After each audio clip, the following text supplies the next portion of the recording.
Ladies and gentlemen, welcome back to Driven Wyld. Today we're talking about returning packages on Veho update. So when delivering on Veho, there are times when you have to return a package back to the warehouse because you are unable to deliver it yourself. While this can be frustrating in many ways, it is not totally a bad thing because you could still make some more money on the delivery for the return trip. So with that said, I want to go over everything that you must know about returning packages on Veho, what they tell you versus how it actually is, and everything in between. But before we do that, let's go over a quick disclaimer. The content of this video does not contain as never intended to be legal, business, financial, tax, or health advice of any kind. This video is for entertainment purposes only. It is advised that you conduct your own research and consult qualified professionals before applying anything you find online. I also want to be clear that everything we're going to be going over in this video is very market dependent, and what applies to me and my market may not apply to you. So with that said, let's get started. I'm attempting to make a delivery, but can't access the property. The area doesn't seem safe/secure. What do I do? Check the Veho driver app for any customer specific instructions associated with each delivery. In a lot of cases, they actually add a call box code or another code to this particular drop off, and sometimes support even adds it for them in case they don't have it, but they found one by calling the customer. So if you have to fight for a call box code, send it to support and they may add it to the drop off for you. If it's an apartment building, try using the call box if there is one. You can also contact the customer directly by clicking on the stop in your manifest and selecting the call customer button. In most cases for me, I have to call because I'm getting ghosted and I'm not about that life. If you continue to have issues, please contact support in the Veho driver app. Under no circumstance should you place packages in customer mailboxes. Please be sure to follow the delivery instructions provided, as placing packages in mailboxes is against the law and will not meet the criteria for a successful delivery. And they're actually pretty anal about that. They just made a notice on that subject. However, this is a fact for mailboxes, not mail rooms. So if you're delivering to an apartment building and they have a mail room, that's fine. Just don't mess with the mailboxes themselves. Although every building's gonna have different policies, so that's something you're gonna have to keep into account as well. Reasons to return packages. There are actually a fair amount of reasons to return a package. There's an access issue to get to the place in which you need to drop it off to, whether it's a gated community, a call box, or just an apartment building and they just can't let you in. Maybe it's security, what have you. There's a wrong location, like maybe you're not even going to the right location for some reason. The GPS is giving you a hard time. The location is closed. Let's say you're delivering to a business, and because you're not delivering during their active time, then you can't actually deliver it to them. The customer refused to actually accept it. You're gonna find that's a little bit more common with meal kits, especially with how controversial they've been these days. Unsafe conditions. Maybe there is no real safe place to leave the package because of the location in which it would need to be dropped off. Or maybe there's another condition entirely that is genuinely preventing you from being able to deliver it. Whatever that condition is, I really couldn't tell you. There is a separate slot for that. The one I have the most issues with in my area is access issue, whether it's a gated community or otherwise. And sometimes I'll run into a closed location. Now, I do have a few side notes that I would like to go over on this subject.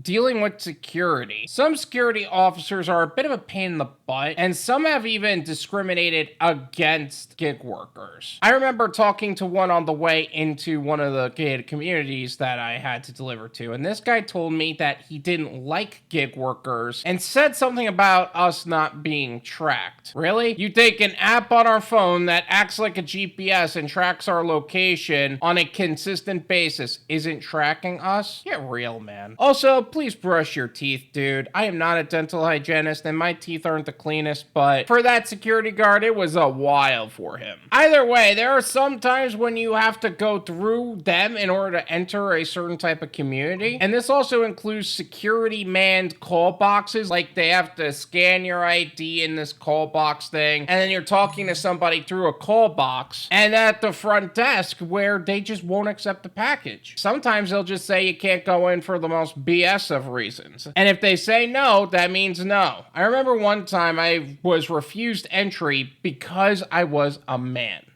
No, seriously, that was the entire issue. I kept giving her the name of the person I was delivering to. She got on the phone with this person. She refused to allow me to enter the community and then proceeded to continue to call me a little boy, which is an incredible display of the piss poor integrity and character of the failures that worked with this security company, which is kind of sad because I think that was the Boca Raton law enforcement community. But either way, this security chick cost 4 residents their packages that day. Requesting pay adjustment. After returning to the warehouse, going up to the person who's accepting the returns, explaining to them what's going on, and then heading out from there, I make sure to either request an adjustment form from the support team on the other end of the app, or I just have the link available to me. I'm gonna leave the link that I typically use in the description. Feel free to check it out. Now, when you actually do fill out the form and request it, it's not gonna be a set amount that you're going to receive. Sometimes it's 10, sometimes 15, sometimes 20. One time it was 25 for me. It really depends on the miles and the time that you committed to actually return the package and how much of an overage it turned out to be. Dealing with support. Support on Veho is notoriously terrible, but it has become a bit more responsive in terms of actually getting support to drivers, even though they don't have a phone line. But now they're playing games on the types of responses they're giving. I recently had a return, and not only did it take them 14 days to get back to me about this return and request an adjustment, they denied it. And keep in mind, you can only request an adjustment within 7 days of completing the route. But anyway, after a little back and forth, I ended up getting paid anyway. I'll make a separate video about that. The point is that you don't have to take their crap at face value. Sometimes you have to fight too, and that's okay. Time management. Now, I do want to get over this point really quickly, and when a gig worker cannot get in touch with people and can't get in, forcing a return, this can mess with your entire schedule, especially if you wanted to be in a certain area during the period of time in which all of this is going down. Now you gotta go return the package. This is especially the case if you have meal kits in your car and they can go back if they aren't delivered quickly enough. Not to mention, if you're like me and you're combining this with catering delivery, you need space in your car. Or you're combining it with Amazon Flex and you have other packages to deliver as well. Now you got this big ass meal kit along with all of the Amazon packages. It's less than fun to say the least. Either way, just make sure whenever you're scheduling yourself out with Veho that you're accounting for the potential idea of returning the package. Return on time risk. If you've ever heard of return on investment, you also need to consider your return on time. That's not the how much you're making per hour aspect like an hourly employee. Oh no, I'm talking about what you're actually getting for the amount of time you're committing to this task. If it takes an extra hour to get a return done, that adds to the overall time it took to get the gig done entirely. So make sure you take that into account and your return on time risk when you're doing some of these routes, because $100 for 4 hours sounds good until it takes you 2 more to get back to the warehouse and return the package. Did I miss anything? Is there something else about returning packages on Veho that I have yet to cover in this video? Let me know in the comments. Let's make sure that anybody and everybody knows exactly what they need to know about returning packages to the warehouse on Veho, so that way they can make the most amount of money in the least amount of time in the safest possible way. Thank you so much for watching. I really appreciate it. As always, make sure to hit the like button, subscribe if you're new, and I'll see you guys next time. Peace.